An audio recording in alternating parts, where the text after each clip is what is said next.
Hey ho, my name is Joe. Welcome back to my channel and welcome to day 3 of my reading reset.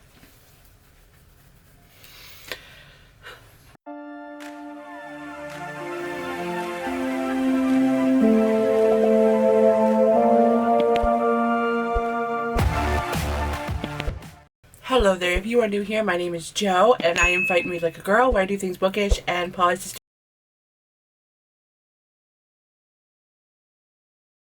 variant syndrome related. If you are jumping in the middle of this, I'm in the middle of a reading reset. I recommend that you go check out the other 2 videos. There'll be a playlist linked down below. So to kind of give a little backstory, the reading reset that I do is in video form. I used to do this in a journal, but I decided that I wanted to document it a couple years ago onto video. That way so I can go back and look at what I read in the previous year and everything like that.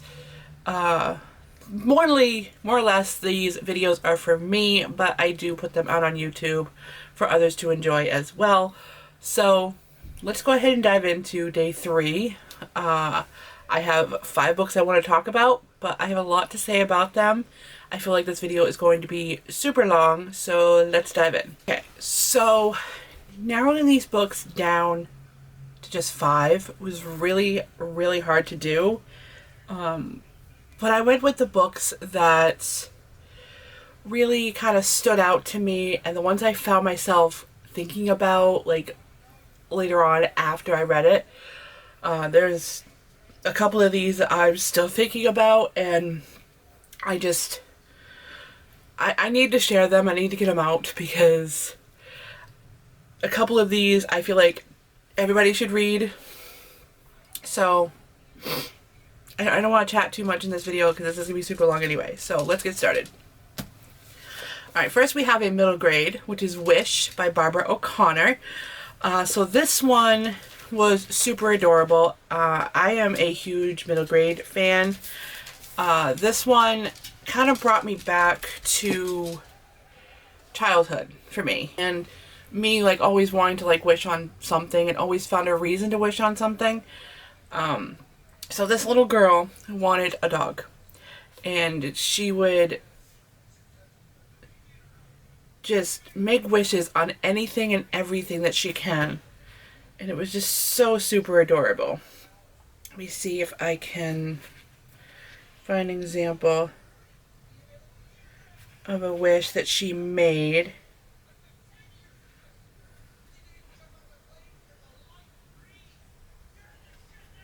Like, I can't even begin to describe, like, some of the things that are said in here. And just the way things are worded, like, okay, something to wish on, I said. You stick it in the ground and make a wish. I held it out to him. You take it, make a wish. So that was reference to a feather that she had found. You stick it in the ground and make a wish. Some of the cute little silly things that she made a wish on were just super adorable, and I am very glad I read this. I actually probably would end up rereading this. So if you're looking for a cute little middle grade, I do highly recommend this one. This was super adorable. Right, this next one is from an indie author. I follow this author on TikTok, and he is super sweet. He has 6 novels out now, I believe. I don't remember how many it is, but I've only read one of his books, and I can definitely say I absolutely love this book. That is The Secret Journal by Otto Shafer. I am just as surprised as you are to have this book on my top favorites of the year. I read this in January of last year, and it just, wow. The history that is in here, and like very well researched. It's just, there's so much to say about this book, and I don't have enough time to do it. But you follow this group of characters that is trying to uncover the history and the secrets behind Abraham Lincoln. And then you have another group of characters that is discovering the secrets of Oak Island. I mean, what? You can mash those two together, and the history in this book is so good. Just the accuracy of the history is very good. He had definitely done his research when it comes to this, and I am just in awe and in love with this book. Basically, to put it lightly, I need to reread this at some point, but I need to get through the other books first. There's definitely more to these. Alright, next we have another indie author that I discovered on TikTok, but that is The Night I Spent with Aurby Fisher by Christina M. Tagliano. This one was heartbreakingly beautiful. That's the best way I can describe it. So you have, what was his name? What's his name? Does it tell us his name? I'm actually in the process of rereading this because it's just beautiful. Completely beautiful. I find myself thinking about this constantly, and best way to describe this is about a boy who had lost his brother, and then he decided that within 24 hours he was going to commit suicide. And that's when he meets Aurby Fisher, a girl who changed his life and completely turned it around. And it's the best way also to explain it. It's a coming of age romance, and let's just go with these people found each other at the right time when they were meant to find each other. That's the best way I can explain it. I highly recommend this. You can find this one on Amazon. You can also find this on Amazon, but I will try to see if I can find their website, because a lot of time if you order directly from them on their website, they'll send you a signed copy. I believe, no, this one wasn't a signed copy. This one was a gift from somebody. But Otto Shafer will personally sign something for you, leave a little note for you. It's great. I have a video on my TikTok that does an Otto Shafer boxing. But Aurby Fisher, I believe, has a link that you can get something signed by him as well. But both of those are also available on Amazon.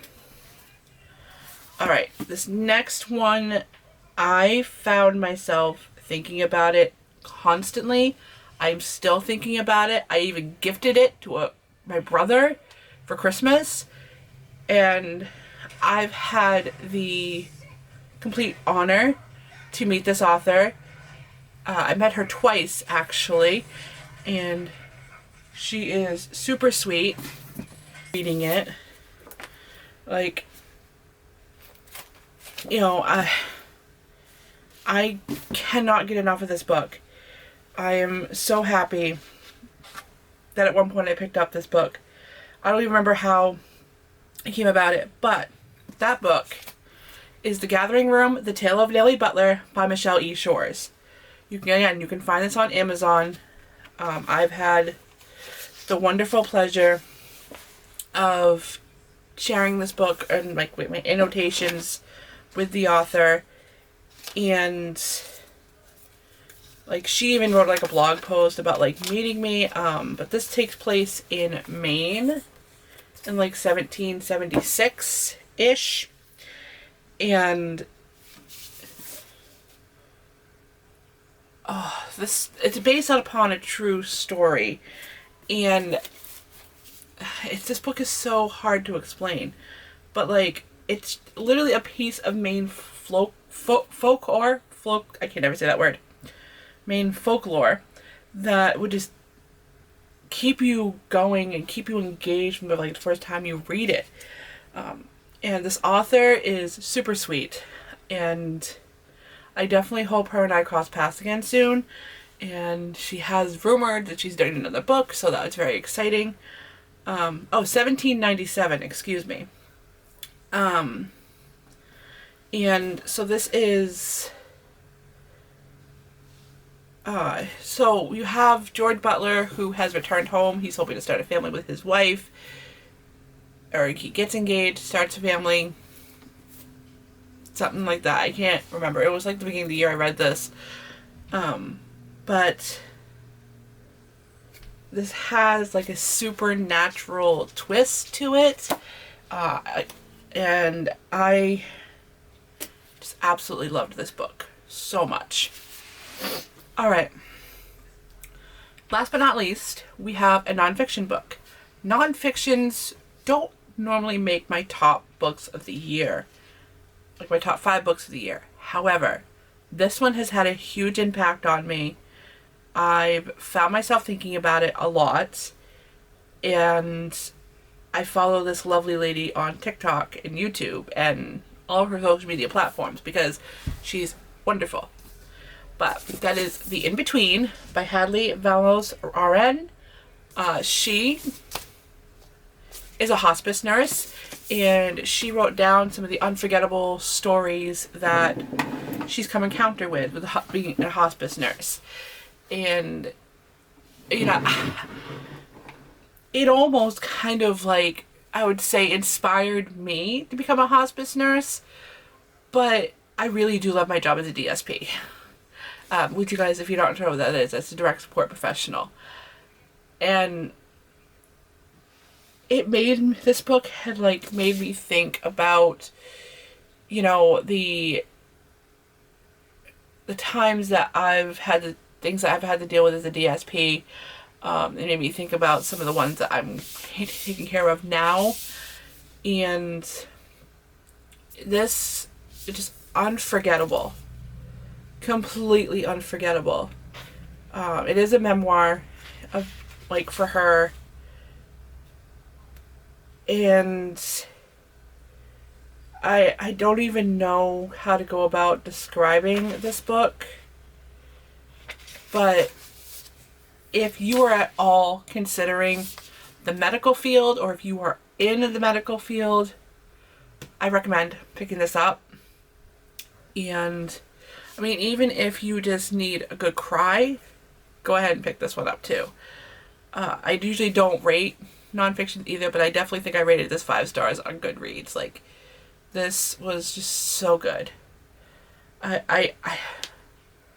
There's really not much to say about it without giving away some of the stories, but it's beautiful. Like, is she an author? No. I mean, yes, she is an author. Is she a writer? Yes, but no. She does have a way with telling a story, and these were very, very, very well done. I cannot believe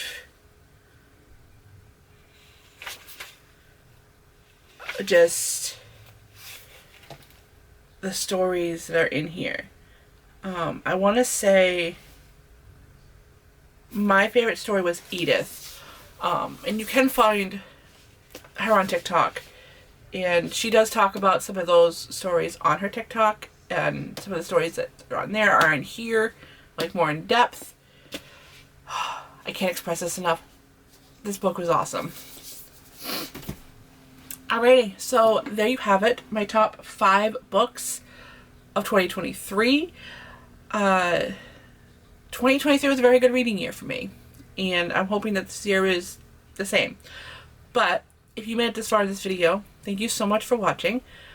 Every book that I mentioned is listed down below, so you can go check them out for yourself. I have also left some links to Amazon, so you can check out the books from the indie authors. And that's all I got for you today. Don't forget to hit subscribe so you don't miss anything from the Reading Reset, because tomorrow, we are having a big day tomorrow.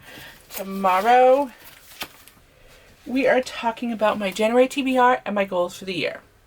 So that'll be a really big video tomorrow. So I hope you guys will join me tomorrow, and I will see you in my next video. Bye!